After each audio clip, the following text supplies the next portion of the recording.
November 20, 2012, 7:02 a.m. Pacific Time.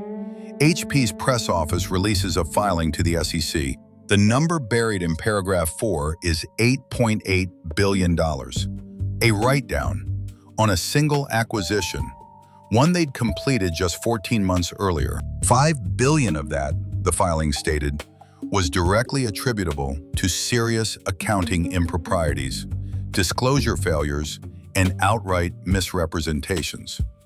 HP was not saying it overpaid. HP was saying it had been defrauded. The company at the center of the accusation was Autonomy Corporation, Cambridge, England. The man they were pointing at was its founder, Mike Lynch. What came next was a 13-year legal saga. 2 countries, 2 trials, and an ending nobody predicted.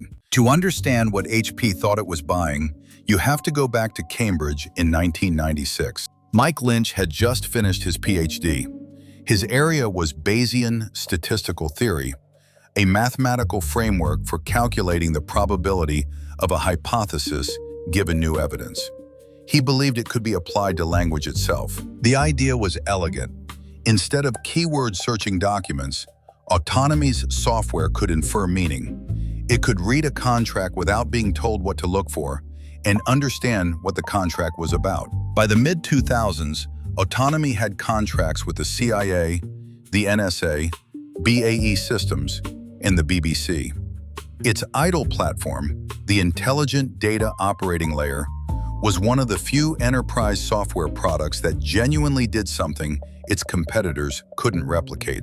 Autonomy listed on the London Stock Exchange in 1998 and entered the FTSE 100 in 2009. Lynch was lauded as Britain's answer to Bill Gates, a homegrown technology genius who had built a world-class company without moving to California.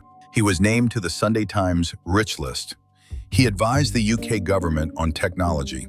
He collected honorary degrees.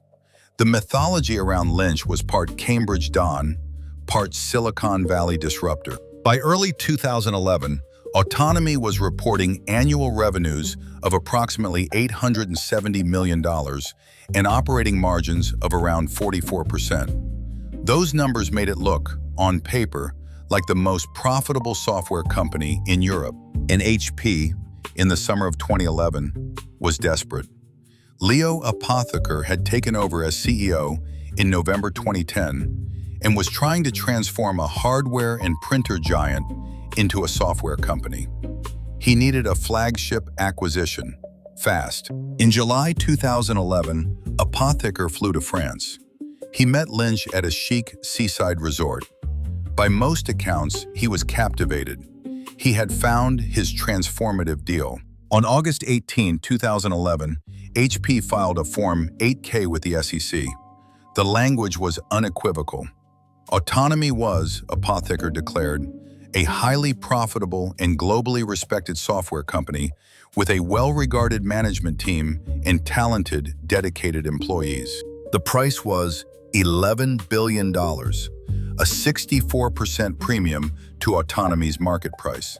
That premium was the highest point, the moment of maximum credibility and the beginning of the end. But 6 weeks before that press release, someone else had looked at Autonomy and passed. Oracle CEO Larry Ellison was pitched the company in April 2011 by Lynch and investment banker Frank Quattrone. Ellison later described Autonomy's asking price as absurdly high. Oracle did its due diligence, looked at the numbers, and walked away. HP's advisors did not walk away. HP's own CFO, Kathy Lesjak, had reached a similar conclusion by August 2011. She looked at the $11 billion price tag and told the board it was overvalued. Lesjak didn't just express a concern in a meeting. She formally opposed the deal. She testified in court that she was deliberately cut out of the acquisition negotiations after her objections became inconvenient. Apotheker, according to Lesjak's testimony, told her she was fired. She refused to leave her office. The deal proceeded anyway. These were not small warning signs. But behind the scenes at Autonomy, there was something far more deliberate than mere overvaluation. The architect of Autonomy's financials was its CFO, Sushavan Hussain.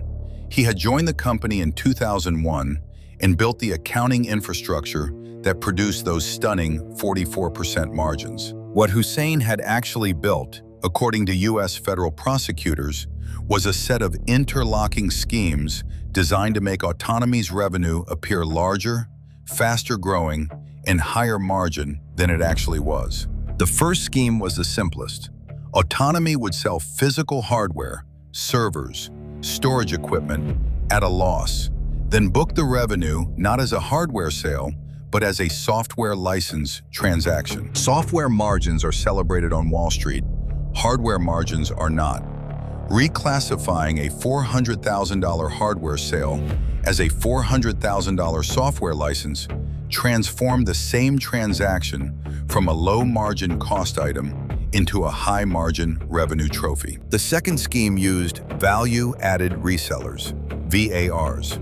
These were third-party distributors who, on paper, licensed Autonomy software to sell on to end customers. In practice, many of those customers didn't exist yet. The VAR would book the revenue now. The real sale might never materialize. The UK High Court later found that Justice Hildyard described this practice bluntly. Autonomy used VARs to pull forward revenue that had not been earned and might never be earned. The third scheme was backdating. Contracts signed in January would be dated December 31st, shifting revenue into the prior quarter, inflating quarterly comparisons, manufacturing growth. These weren't isolated incidents, they were systematic. By the first quarter of 2011, the final quarter before HP began its due diligence, prosecutors would later calculate that Hussain's schemes had inflated Autonomy's revenue by up to 21.5%. To sustain that inflation, Hussain needed auditors who would not ask the right questions. And for 2 consecutive years, FY 2009 and FY 2010, he had them. Deloitte's engagement partners on the Autonomy account were Richard Knights and Nigel Mercer.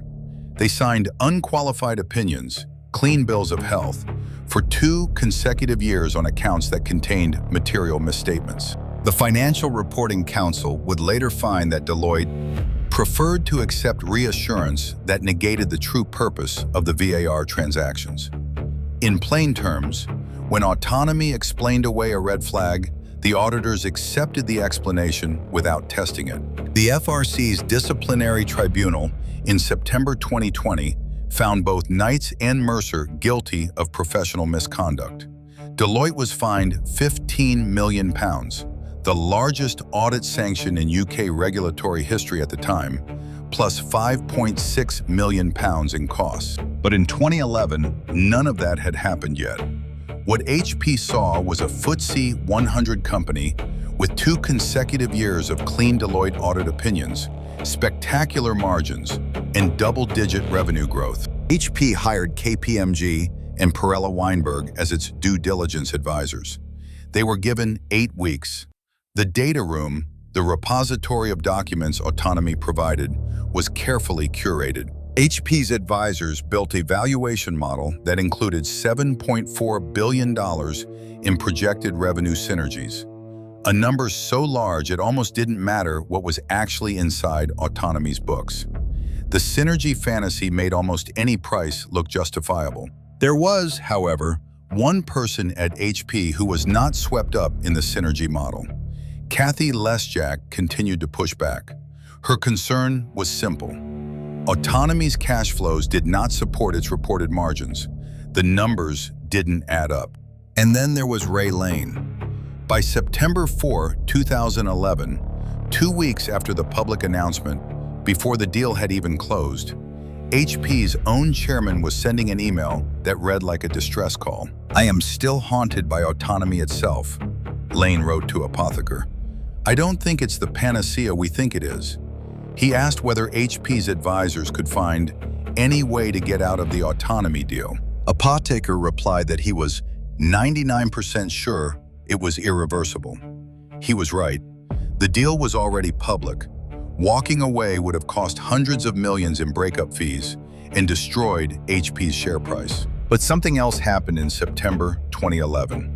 While Lane was writing emails about haunted doubts, HP's board fired Leo Apotheker 5 weeks after the announcement, before the acquisition had even closed. The man who had driven the deal, who had called Autonomy globally respected, who had flown to France to shake Lynch's hand, was gone. The consequences would fall on his successor. Meg Whitman had been on the HP board when the Autonomy deal was approved. She had voted for it. Now, as the new CEO, she told analysts in late 2011 that she was really excited about the acquisition. The deal formally closed on October 3, 2011. HP paid $11.7 billion in total. Lynch received hundreds of millions personally from the sale. Hussein personally received $6.1 million. For the next 6 months, the integration proceeded. HP assigned teams to fold Autonomy into its operations, and slowly the team started finding things that didn't fit. There had been booked was not renewing. Software customers who existed on Autonomy's ledgers were not recognizing their contracts. Hardware sales were appearing in places that made no sense for a pure-play software company. Then, in May 2012, a senior Autonomy executive came forward, a whistleblower. The details of that conversation triggered a full forensic investigation by HP's internal team. HP called in outside forensic accountants. The investigation ran through the summer of 2012. Mike Lynch was fired in May 2012, officially for performance reasons. The real reasons were still being assembled. The email that would become the centerpiece of the subsequent litigation, the email that should have stopped the deal 18 months earlier, had already been written, sent, and quietly buried. Stephen Chamberlain, Autonomy's VP of Finance, had been the operational layer below Hussein, the person who, according to prosecutors, had executed the day-to-day mechanics of the schemes. Chamberlain would later stand trial alongside Lynch in San Francisco. But that was still more than a decade away. First, HP had to decide what to tell its shareholders. November 20, 2012. Meg Whitman stood before HP's investors and disclosed what the forensic team had found. The $8.8 billion write-down. $5 billion of it, HP said, was the direct result of fraud. HP's formal statement called it a willful effort to mislead investors and potential buyers that severely impacted HP management's ability to fairly value Autonomy at the time of the deal. HP simultaneously referred the matter to 2 law enforcement bodies, the SEC Enforcement Division in Washington and the UK Serious Fraud Office in London. Ray Lane, who had written that haunted email in September 2011, now told Reuters, "We were lied to, and as a result, we got it wrong." He stepped down as HP's chairman in 2013 under shareholder pressure. HP's share price had already fallen sharply on the acquisition announcement in 2011. The write-down sent it into a second crater. Long-term HP shareholders had now watched 2 separate collapses tied to the same deal. In January 2015, the UK Serious Fraud Office delivered a blow to hopes of a British criminal prosecution. It closed its investigation of Autonomy, citing insufficient evidence for a realistic prospect of conviction. The decision was widely criticized as a regulatory failure. The U.S. Department of Justice was not similarly deterred. American prosecutors moved forward. Their case centered on Hussein. In April 2018, a San Francisco federal jury convicted Sushavan Hussein on all 16 counts. 1 count of conspiracy to commit wire and securities fraud, 14 counts of wire fraud, and 1 count of securities fraud. Acting U.S. Attorney Alex Say put it simply in the DOJ press release. Corporate criminals who cook their company's books to the detriment of victims in the United States will be held to account in our courts. In May 2019, Hussein was sentenced to 60 months in federal prison and ordered to pay $10.1 million in fines and forfeitures, including the $6.1 million he had personally received from the sale of Autonomy. 5 years, $10 million, and a ban from ICAEW membership until November 2038. 20 years of professional exclusion formalized in a separate FRC settlement in July 2024. The civil case in London ran parallel to and then beyond the criminal proceedings. Mr. Justice Hildyard presided over a 93-day trial in the High Court. In May 2022, he delivered a judgment running to hundreds of pages. Hildyard found that HPE broadly succeeded in its claims. Lynch and Hussein had, he found, deliberately misled HP. The scheme was deliberate, systematic, and concealed from the buyer. Meanwhile, the criminal trial in San Francisco had opened. Lynch was extradited from the UK in 2023 after a long legal battle over extradition. A fight he had mounted partly from the deck of his superyacht, the Bayesian. In the San Francisco courtroom, Lynch sat alongside Stephen Chamberlain. The prosecution presented the same schemes, the hardware as software, the VARs, the backdated contracts that had convicted Hussein 6 years earlier. On June 6, 2024, the jury returned its verdict, not guilty, on all 15 counts. Lynch and Chamberlain were both acquitted. Lynch's attorneys issued a statement that landed like a thunderclap. This verdict closes the book on a relentless 13-year effort to pin HP's well-documented ineptitude on Dr. Lynch. The acquittal was a seismic result, but it applied only to the U.S. criminal case. The UK civil judgment, which uses a lower standard of proof, still stood. Lynch was celebrating his acquittal with friends and family on the Bayesian, anchored off the village of Porticello on the coast of Sicily. Then, in the early hours of August 19, 2024, a freak waterspout struck. The Bayesian sank in less than a minute. 7 people died, including Mike Lynch. His defense attorney, Christopher Morvillo, who had delivered that triumphant statement just 10 weeks earlier, also died aboard the yacht. Stephen Chamberlain, Lynch's co-defendant who had been acquitted alongside him in June, died weeks later in Cambridgeshire, struck by a car while out running. Both principal defendants in the U.S. criminal case are now deceased. Lynch left behind a written statement, prepared before his death, to be issued posthumously in response to the UK civil damages ruling. It read, "This result exposes HP's failure and makes clear that the immense damage to autonomy was down to HP's own errors and actions." In March 2026, the UK High Court finalized the civil damages award, $1.24 billion, including interest, against Lynch's estate and Hussein jointly, the largest corporate fraud damages award in British legal history. The autonomy case is over. 13 years, 2 countries, 1 prison sentence, 2 acquittals, 1 civil judgment worth more than $1 billion. And the man the U.S. couldn't convict died on a yacht off Sicily. What does it actually teach us? Start with the auditors. Deloitte signed 2 unqualified opinions on accounts that contained, at minimum, material classification errors. The FRC found they preferred to accept reassurance. That is the precise definition of what an auditor must never do.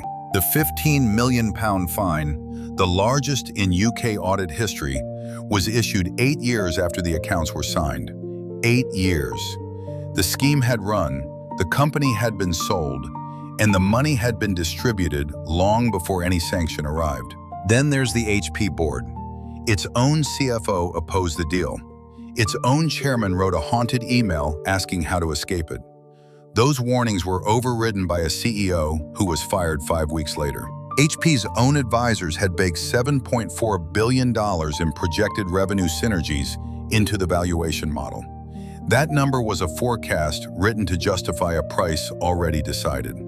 When acquisition logic works backwards from a conclusion, the due diligence is not due diligence, it's decoration. The autonomy fraud also exposes a structural weakness in cross-border M&A. HP was an American company buying a British one, audited under UK GAAP by a British Big Four firm, sold to it by British investment banks. The US prosecutors eventually got a conviction in Hussein. The British SFO found insufficient evidence and walked away. The acquittal of Lynch in the US does not mean no fraud occurred. The civil court in London found, on the balance of probabilities, that it did. What the criminal acquittal tells us is something more uncomfortable: that proving corporate fraud beyond reasonable doubt, the criminal standard, against a sophisticated defendant with sophisticated lawyers is extraordinarily difficult. The question that hangs over all of this is the one that should make any investor or acquirer uncomfortable.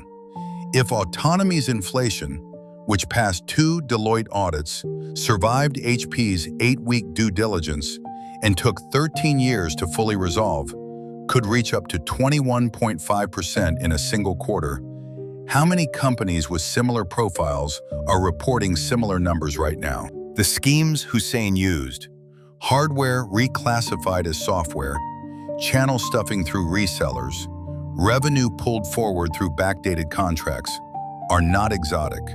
They are the most common forms of revenue manipulation in enterprise software. The tools to detect them exist. The auditors have to be willing to use them. Mike Lynch is gone. Stephen Chamberlain is gone. The man who sold HP the deal and the attorney who defended it at trial are both dead. What remains is a $1.24 billion civil judgment, a £15 million audit fine, a 5-year prison sentence, and the largest write-down in Silicon Valley acquisition history. The story of Autonomy is not the story of a genius who got caught. It is the story of a system, of auditors who looked away, of bankers who built models to justify a price, of a board that fired the one person asking the right questions. And it will happen again. Next month, I'm digging into the collapse of Carillion, a £7 billion British construction giant that kept winning government contracts while its own pension trustees were raising alarms. Subscribe now, because by the time the news caught up, the money was already gone.